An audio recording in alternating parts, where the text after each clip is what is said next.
Hello students, today we'll be studying about the electric dipole in electrostatics. What is electric dipole? Actually में electric dipole इस तरह से defined है कि अगर आपके पास दो छोटे छोटे चार्जेस हैं, जैसे मैंने यहाँ पर बना दिए। एक तो ये चार्ज है,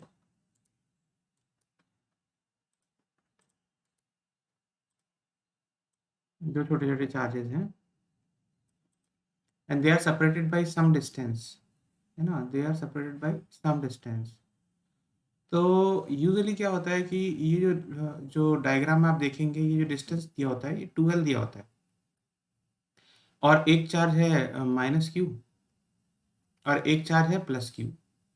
अब ये two opposite equal and opposite charges which are separated by distance 2L, तो इसका एक डायपोल मूवमेंट होता है। तो इसका जो डायपोल मूवमेंट जो डिफाइंड है वो क्या है? Dipole movement P vector is equal to Q into distance between the two charges. तो 2QL is defined as the dipole movement और इसका जो डायरेक्शन होता है वो होता है पॉजिटिव चार्ज से नेगेटिव चार्ज के डायरेक्शन की तरफ।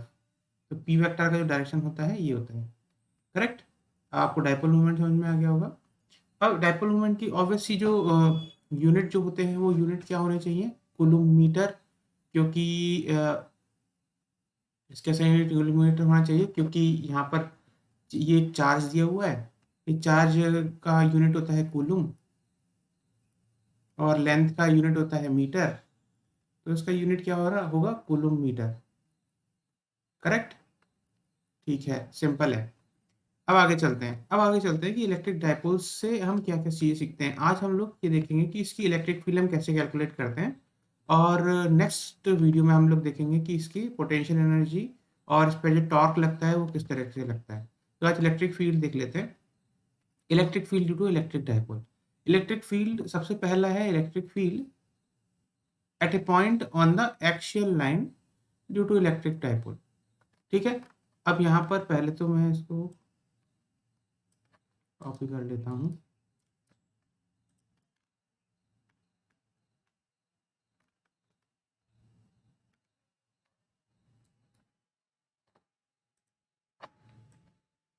ये है आपका इलेक्ट्रिक डायपोल। अब हमें पूछा गया है at a distance x, electric field at a distance x from an electric dipole, यानी कि हम यहाँ पर हमें at a distance r on an axial line, हमें डिस्टेंस r पर इलेक्ट्रिक फील्ड निकालनी है जो कि सेंटर से डिस्टेंस r पर है। करेक्ट? इस पर्टिकुलर पॉइंट पर जो कि पॉइंट P है।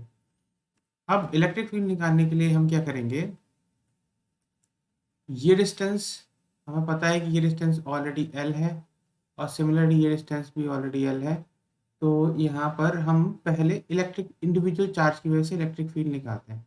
E due two plus Q, इस पॉइंट पर electric field due two plus Q जो होगा वो मैं ई क्यू से रिप्रेजेंट कर देता हूँ, ई प्लस क्यू। और माइनस क्यू की वजह से जो इलेक्ट्रिक फील्ड होगा उसको मैं ई माइनस क्यू से रिप्रेजेंट कर देता हूँ। ठीक है, जो कि इस डायरेक्शन में होगा। क्यों? क्योंकि माइनस क्यू चार्ज अट्रैक्टिंग है ना, अपने आप इसको अट्रैक्ट करता है। ये हम पिछली क्लास में समझ चुके हैं कि इलेक्ट्रिक फील्ड हम कैसे कैलकुलेट करते हैं। अब देखिए, ई प्लस क्यू की जो वैल्यू होगी वो क्या होनी चाहिए? E plus q is equal to q upon 4 pi epsilon not into q से लेके पॉइंट पी तक डिस्टेंस कितना है? R minus L whole square. Correct है? E due to minus q क्या होना चाहिए? वो जो कि अट्रैक्टिंग है, that is q upon 4 pi epsilon not into R plus L whole square, क्योंकि पी पॉइंट पी का जो क्यू माइनस क्यू से जो डिस्टेंस है वो है आर प्लस एल। तो ये हो गया। करेक्ट? अब जो हमारी नेट इलेक्ट्रिक फील्ड जो होगी, नेट इलेक्ट्रिक फील्ड किस डायरेक्शन में होनी चाहिए? नेट इलेक्ट्रिक फील्ड हमारी इस डायरेक्शन में होनी चाहिए, ई प्लस क्यू के डायरेक्शन में। तो ई नेट की जो वैल्यू होगी, दैट वैल्यू अगर मैं कैलकुलेट करूंगा, E net will be equal to E plus Q minus E minus Q. ठीक है, तो हम इसकी वैल्यूज डाल देंगे, Q by 4 pi epsilon not into R minus L whole square minus Q by 4 pi epsilon not into R plus L whole square. इसको आप यहाँ पर निकालेंगे तो होगा Q by 4 pi epsilon naught, अपन लोग कॉमन ले लेते हैं। तो 1/r minus L whole square minus 1/r+l whole square. ठीक, अब मैं इसको राइट में कर देता हूँ। तो यहाँ पर q/4πε0 into r+l whole square minus r-l whole square upon r square minus l square whole square. तो ये हो जाएगा q/4πε0 into R square plus L square भी कैंसिल हो जाएंगे, तो ये हो जाएगा 4rl/r square minus L square whole square. ये आपका एक्सप्रेशन आ गया ई नेट का।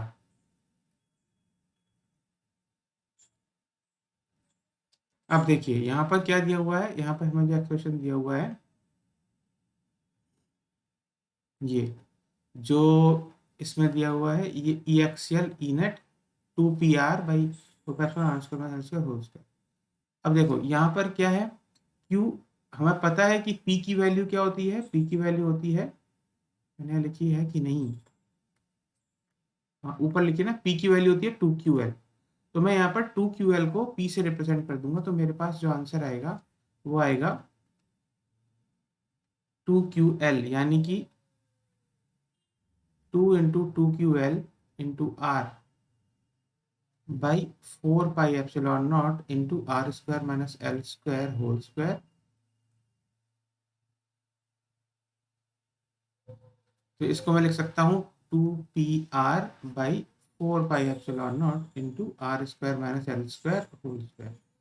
ठीक है, अब आप देखो कि जो एक्सप्रेशन ऊपर दिया हुआ है ई एक्सएल का वो और ये बिल्कुल सेम है, तो इसीलिए ये चीज़ हमें जो प्रूव करनी थी वो हमने ई एक्सएल प्रूव कर दी है। तो इससे आप निकालते हैं electric field at an axial point. कैसे निकालते हैं मैंने आपको निकाल के दिखा दिया। ठीक है, तो electric field at an axial point ही होता है। अब इसके कुछ वो होते हैं, मतलब स्पेशल केसेस। स्पेशल केस क्या होते हैं इसके, स्पेशल केस ये है इसका,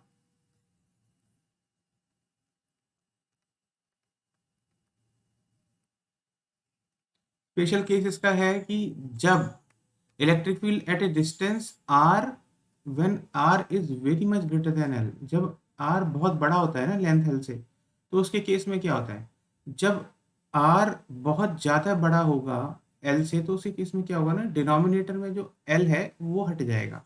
तो हमारा जो ई नेट हो जाएगा ना उस केस में, तो ई नेट हो जाएगा हमारा 2pr/4πε0 इंटू r⁴, क्योंकि l तो हट गया, l 0 हो गया उस वाले केस में। नीचे है ना डिनोमिनेटर में इस वैल्यू इतनी छोटी होगी कि आप उसको नेग्लेक्ट कर सकते हो। तो जो वैल्यू जाएगी वो आ जाएगी 2p/4πε0 इंटू r³। ये वैल्यू जाती है ये एक्सेल उसके केस में। क्लियर है, आ गया समझ में। अब चलते हैं electric field on the equatorial line due to electric dipole. Electric field on an equatorial line due to electric dipole. अब यहाँ पर क्या होगा कि यहाँ पर देखिए, पहले तो मैं डाइपोल बना लेता हूँ।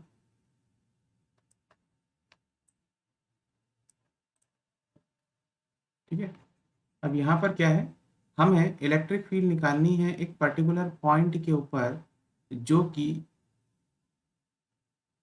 r डिस्टेंस पर है इक्वेटोरियल लाइन पर, है ना, यहाँ पर कि r डिस्टेंस पर है। ऑलरेडी हम जानते हैं कि ये वाला जो डिस्टेंस है ये l है, ये वाला डिस्टेंस भी हमारा l है।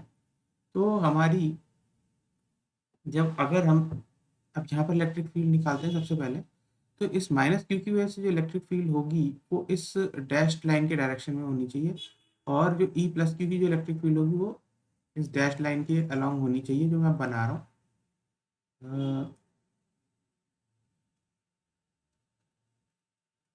ठीक है, तो इलेक्ट्रिक फील्ड जो होगी हमारी वो +q की वजह से तो इस डायरेक्शन में होगी, इस ऐसे, है ना, line joining them, line joining +q से लेके पॉइंट P को इस डायरेक्शन में। और जो electric field due to -q जो होनी चाहिए वो होनी चाहिए इस डायरेक्शन में, लाइन ज्वाइनिंग बोथ। ठीक। अब मान लेते हैं ये जो आपका एंगल है, दिस एंगल इज थीटा। जो एंगल थीटा ये होगा, सेम ही एंगल थीटा ये होगा, क्योंकि दोनों ट्राइंगल सिमिलर है। तो आपका जो ये वाला एंगल होगा, होना चाहिए ये वाला एंगल तो थीटा हो गया, और जो ये वाला एंगल है ये भी थीटा ही है। करेक्ट। अब यहाँ पर पहले मैं कुछ एक्सप्रेशन लिख देता हूँ कि यहाँ पर ई, ये है ई प्लस क्यू और ये है ई माइनस क्यू। हम पहले क्या करेंगे, इस इलेक्ट्रिक फील्ड को ना, इस इलेक्ट्रिक फील्ड की कंपोनेंट निकालेंगे, इसकी जो इलेक्ट्रिक फील्ड है। अब इसकी इलेक्ट्रिक फील्ड के जो कंपोनेंट्स हैं वो देखिए ऐसे होंगे। ये ई प्लस क्यू का जो इलेक्ट्रिक फील्ड होगी वो एक तो इस डायरेक्शन में है, हॉरिजॉन्टल कंपोनेंट, और इसका जो एक दूसरा कंपोनेंट होगा वो होगा वर्टिकल डायरेक्शन में। ठीक है। और जो दूसरा जो कंपोनेंट होगा उसका, दूसरी इलेक्ट्रिक ई माइनस क्यू का, उसका भी एक कंपोनेंट तो इस डायरेक्शन में होगा, और जो दूसरा कंपोनेंट होगा वो वर्टिकली डाउनवर्ड्स डायरेक्शन में होगा। और वैल्यूज क्या क्या होंगी, इसकी जो वैल्यू है ये है E plus Q cos theta, और ये है E plus Q sine theta. थोड़ा सा मिस हो गया है यहाँ पर, इसको मैं यहाँ लिख दूँगा ई प्लस क्यू। तो ये होता है ई प्लस क्यू और ई प्लस क्यू साइन थीटा और कॉस थीटा। नीचे क्या होगा, नीचे ये जो है यहाँ पर, ये जो अपन ने बनाया है ये है ई माइनस क्यू कॉस थीटा, और नीचे होगा ई माइनस क्यू साइन थीटा, ये वाला है ना। अब देखना वर्टिकल डायरेक्शन में जो नेट है, वर्टिकल, सबसे पहले मैं यहाँ पे लिख देता हूँ कि ई प्लस क्यू की वैल्यू क्या है। ई प्लस क्यू की वैल्यू है Q by 4 pi epsilon naught, और क्यू का पॉइंट पी से डिस्टेंस क्या है, ये है, ये जो डिस्टेंस है, this distance is R square plus L square का रूट ओवर। ऐसे ये भी जो डिस्टेंस है R square plus L square, इसका रूट ओवर है। राइट एंगल ट्राइंगल है ना, ये डिस्टेंस आर है, ये डिस्टेंस एल है। थोड़ा सा क्लियरली दिखा दे रहा हूँ आपको, ये डिस्टेंस आर है, ये डिस्टेंस एल है। क्लियर। तो 4 pi Q by 4 pi epsilon not into R square plus L square root over का होल स्क्वायर। तो ये हो जाएगा आपका Q by 4 pi epsilon not into R square plus L square. अब ई माइनस क्यू जो होगा उसकी वैल्यू भी यही है, Q by 4 pi epsilon not into root over R square plus L square whole square, जिसकी वैल्यू होगी Q by 4 pi epsilon not into R square plus L square. अब आप बोलेंगे कि सर आपने माइनस क्यू चार्ज क्यों नहीं लिया, क्योंकि इसलिए नहीं लिया क्योंकि मैंने क्यू के जो माइनस क्यू का जो इफेक्ट है उसको ऑलरेडी डायरेक्शन के थ्रू दिखा दिया है। नॉर्मल अगर प्लस क्यू होता तो अपोजिट जा रहा होता उधर बाहर की तरफ, लेकिन माइनस क्यू की वजह से वो अट्रैक्ट हो रहा है, इसलिए मैंने उस चीज़ को ऑलरेडी अकाउंट कर लिया है। तो ई प्लस क्यू और ई माइनस क्यू मैंने कैलकुलेट कर लिया। अभी यहाँ पर आप देखोगे कि ई प्लस क्यू और ई माइनस क्यू जो है ना इक्वल है। ठीक है। तो उसकी वजह से क्या होगा कि जो वर्टिकल कंपोनेंट है, वर्टिकल कंपोनेंट आपस में एक दूसरे को कैंसिल करेंगे। जो नेट होगी, नेट जो इलेक्ट्रिक फील्ड होगी E net, that will be equal to E plus Q cos theta plus E minus Q cos theta. ये हमारी नेट इलेक्ट्रिक फील्ड होनी चाहिए। तो यहाँ पर हम क्या करेंगे, this is Q by 4 pi epsilon not. अच्छा, और भी थोड़ा सा, तो ये जो वैल्यू है एक्चुअली ई प्लस क्यू और ई माइनस क्यू इक्वल है, तो ये हो जाएगा 2 ई प्लस क्यू कॉस थीटा, ये हमारी वैल्यू हो जाएगी। अब मैं इसमें वैल्यू डालता हूँ, 2 into Q by 4 pi epsilon not into R square plus L square, और कॉस थीटा की वैल्यू क्या होगी, L upon root over R square plus L square. तो यहाँ पर मेरी जो वैल्यू हो गई वो हो गई 2 QL upon 4 pi epsilon not into R square plus L square whole power 3/2। ये मेरी वैल्यू हुई ई नेट की। तो मैंने क्या किया, मैंने ई नेट की वैल्यू निकाल ली,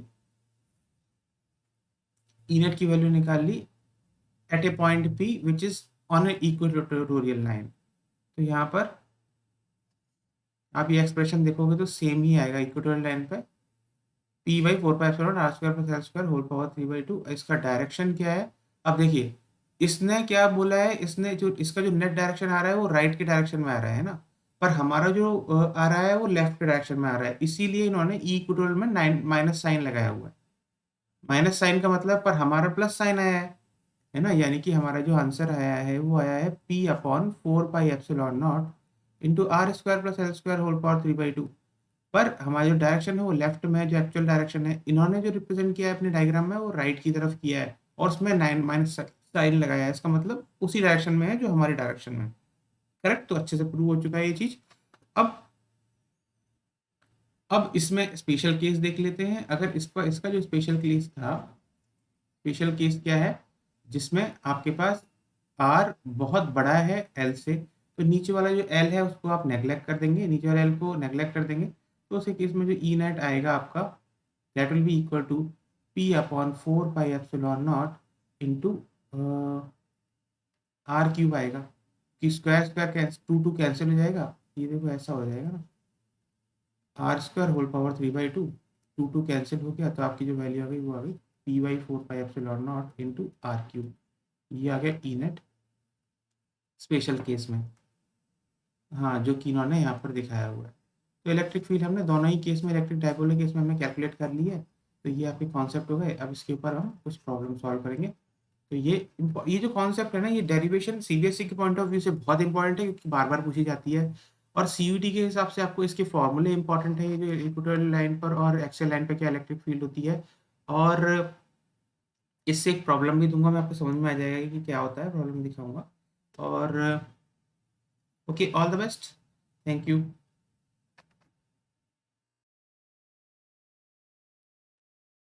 now let us solve a problem related to the electric dipole. अब ये जो पहला जो क्वेश्चन है, इसमें derive an expression for the electric field at any point on the equatorial line of electric dipole. ये तो क्वेश्चन हमने अभी अभी किया है, तो फिर मैं इसको अभी बताऊंगा नहीं, मैंने आपको पहले भी बताया था, अभी अभी जस्ट बताया है कि ये जो डेरिवेशन है बहुत इंपॉर्टेंट है और बहुत बार पूछी जाती है।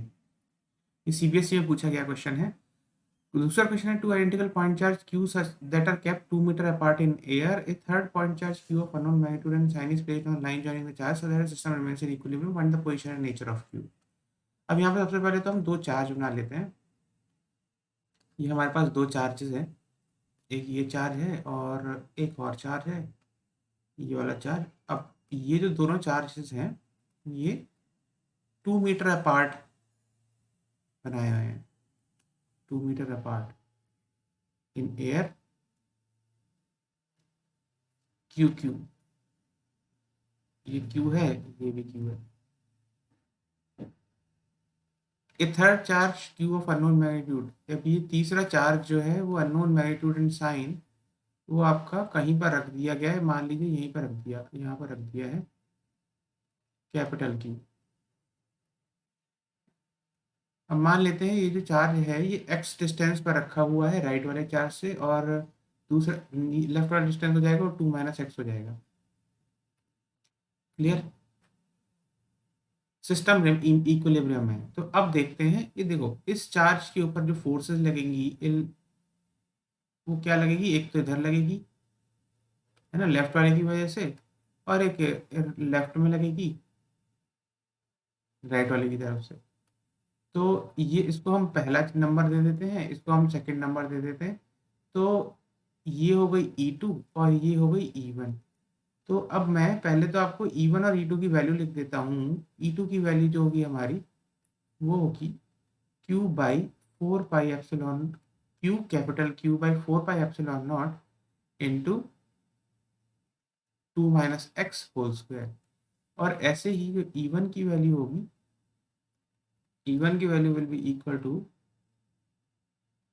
Capital Q by 4 pi epsilon not into X square. ये हो गया।